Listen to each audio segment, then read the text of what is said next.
ingin bercerita sedikit mengenai 7 tahun yang lalu, waktu saya karena kecelakaan terpilih menjadi wali kota. Saat itu saya dipilih hanya 37%, hanya terpaut sedikit dengan yang kandidat nomor 2, 37%. Kemudian pada saat yang pilkada kedua, karena saya sudah bekerja 5 tahun, pilkada kedua, tanpa kampanye, saya tanpa keluar uang serupiah pun, saya dipilih 91%.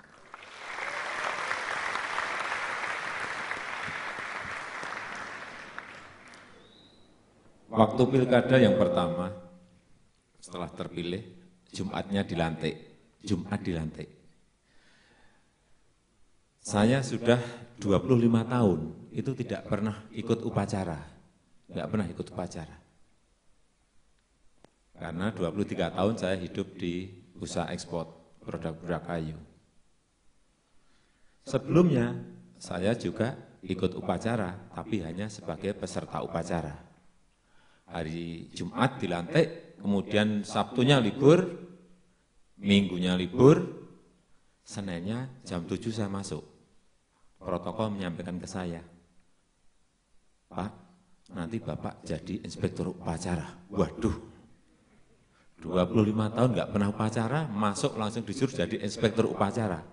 Saya tanya ke protokol, gimana itu cara jadi inspektur? Gampang kok Pak. Oh kalau gampang saya mau. Gimana? Nanti kalau komandan upacara lapor Pak, Bapak jawab, laksanakan. Gampang. Terus, kalau nanti ada Bapak hormat, Bapak hormat saja.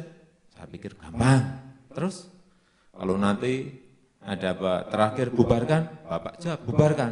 Wah, kalau itu gampang. Pikiran saya. 7 sempat di hadapan 4.000 peserta upacara, saya naik podium. Mulai upacara. Komandan upacara maju ke saya. Lapor. Bla bla bla bla bla bla. Saya jawab, laksanakan. Langsung kembali. Waduh, selamat ini saya. Nah, ternyata yang kedua enggak selamat. Hormat, gerak. Saya hormat. Saya mikir kok enggak disuruh turun-turun ini. Tapi sudah bermenit-menit saya tadi, lebih dari 5 menit. Mulai tertawa ini peserta upacara. Waduh, keliru ini saya. Terus dari depan saya peserta upacara lagi. Waduh, keliru ini saya lepas baru tadi ternyata semuanya tertawa. Besoknya masuk koran.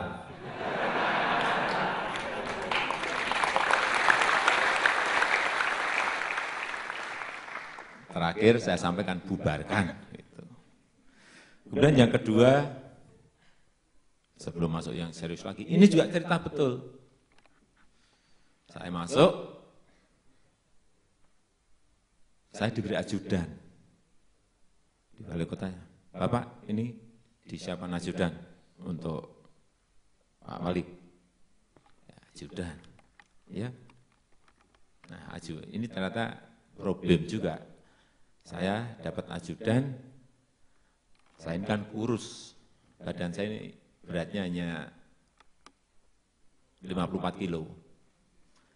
Ajudan saya tinggi tegap dan ganteng. Ada problem. Setiap tamu yang hadir di balai kota yang disalami ajudan saya terus. Sebulan ya saya masih kuat. 2 bulan masih kuat, 3 bulan saya enggak kuat. Setelah itu ya saya copot, saya ganti yang lebih jelek dari saya.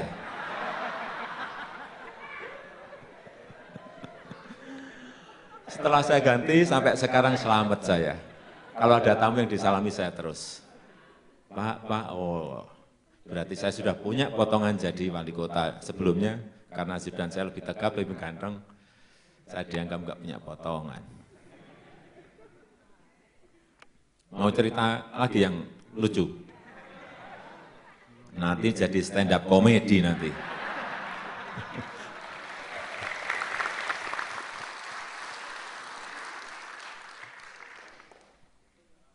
Satu lagi aja lah, satu lagi. Ini cerita juga jadi wali kota.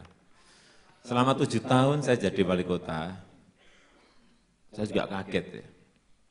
Setelah 3 tahun itu, mungkin lebih dari 10 kali, ibu-ibu datang ke kantor, ada yang datang ke rumah dinas. Saya buka total yang namanya kantor dan rumah dinas untuk siapapun, terutama rakyat saya di Solo. Ada mungkin lebih dari 10 kali, ibu-ibu datang bawa anaknya. Anaknya itu sakit panas, anget. Loh kenapa dibak saya, enggak dibak ke dokter? Enggak Pak, ini sudah 2 hari ini mengingo, nyebut nama Pak Jokowi gitu terus. Waduh ini saya jadi, ya oke, saya masuk ke kamar kecil dan saya basuh. Apa ini? Tangan saya, biar dingin. Saya keluar lagi, saya doain, kemudian saya usap mukanya anak itu. Udah sembuh, udah pulang, besoknya saya suruh cek ajudan, coba dicek anaknya. Balik, gimana, udah sembuh? Udah Pak, udah sekolah. Waduh, saya sakti juga ini. Tapi ada yang ini yang lebih fatal. Saat itu saya baru hadir di sebuah kampung, ada acara. Saya ditelepon dari Satpol penjaga keamanan di rumah dinas. Pak, ini Bapak harus cepat kembali ke rumah dinas. Loh, ada apa? Anu Pak, ini ada dua mobil station penuh dengan orang, satu RT datang ke rumah dinas. Loh, terus ada apa? Ini Pak, ada yang kesurupan. Kesurupan dibawa ke saya coba. Ya udahlah suruh nunggu. Jangan lama-lama Pak, ini orangnya ini gulung-gulung di depan garasi gitu. Yang kesurupan tuh gulung-gulung di depan garasi. Ya udahlah saya selesaikan acara di kampung, kemudian saya pulang ke rumah dinas. Masuk ke rumah dinas saya lihat, waduh bener gulung-gulung di depan garasi itu yang kesurupan. Saya apain ya? Sudah saya masuk kamar. Saya buka kulkas, saya cari es itu. Saya pegang esnya itu agak lama itu. Terus saya suruh ke ajudan, udah itu yang kesurupan suruh pegangin, bawa ke kursi panjang di ruang tamu. Saya pegang es itu. Es saya masukkan lagi dan saya datang ke ruang tamu, itu saya doain dan saya usap lagi. Ini kan habis megang es itu. Mungkin setannya juga kaget ini. Wali kota ini sakti betul kok dingin sekali gitu. Saya gini kan saya juga kaget ya. Langsung dia itu pegang kaki saya bawah itu langsung. Terima kasih Pak, terima kasih Pak, terima kasih. Saya juga kaget, waduh ini sembuh bener ini. Kaget betul. Ini pengalaman bener, ini bukan cerita bohong, ini pengalaman bener, enggak percaya tanya supir saya. Tanya di rumah dinas saya, tahu semuanya itu. Tapi kalau di sini ada wartawan, jangan dimasukkan koran.